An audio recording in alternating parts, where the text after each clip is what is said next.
मेरो साथी पनि हो हाम्रो माननीय सविता गौतम हाम्रो अहिलेको कानुन मन्त्रीजीलाई म यहीबाट के भन्न चाहन्छु भने अब उहाँले गर्नुपर्ने के हो त भन्दाखेरि उहाँले गर्नुपर्ने पहिलो कदम अहिले चाहिँ कानुन संशोधनको चाहिँ विधेयक अगाडि पेश गर्नुपर्ने हुन्छ र कानुन संशोधन कहाँनिर गर्ने त भन्दाखेरि फाँसी भन्छौँ भने सम्भव छैन, फाँसी हुँदैन।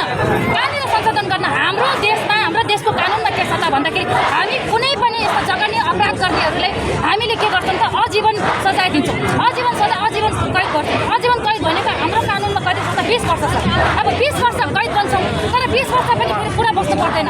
10 वर्ष रात र दिन काउन्टिङ गरेर जम्मा 10 वर्षमा त्यो मान्छे चाहे मान्छे मारेको चाहे बलात्कार गरेको जस्तो सुखी घटना घटाए पनि त्यो अपराधी चाहिँ 10 वर्षमा चाहिँ त्यो अपराधी चाहिँ उम्किने कानुन हाम्रो छ।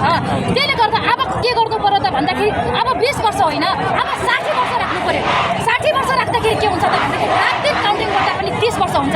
कमसेकम एउटा चाहिँ अपराधीले 30 वर्ष जेलमा कटाउनु पर्यो भने उसको जीवन त गयो नि त। उसको पुरा जीवन त्यो बचाउनु भनेको त्यो फाँसी सराव त्यो मृत्युदण्ड सराव र तत्काल हामीले गर्दा मिल्ने भनेको व्यवस्था यो है। 2 तिहाईको सरकार भाग्न पाउँदैन। 2 तिहाईको सरकारले तत्कालै त्यो 20 वर्षको ठाउँमा 60 वर्ष राखियोस् र तत्कालै कानुन संशोधन गरियोस् र 2 तिहाईको सरकारले म अर्को कुरा के पनि भन्न चाहन्छु भने अहिले 2 तिहाईको सरकारले कसैले रोकटोक गर्ने छैन। यदि रोकटोक गर्दा उहाँलाई अझै पनि समस्या छ भने अर्को बाटो के पनि सक्छ। हिजो उहाँले त्यत्रो चाहिँ 2 तिहाईको सरकार हुँदा पनि अध्यादेशबाट ढोकाबाट छिराउनु पर्ने कानुन चाहिँ उहाँहरूले झ्यालबाट छिराएर ल्याउनु भयो जुन आवश्यकता नै थिएन।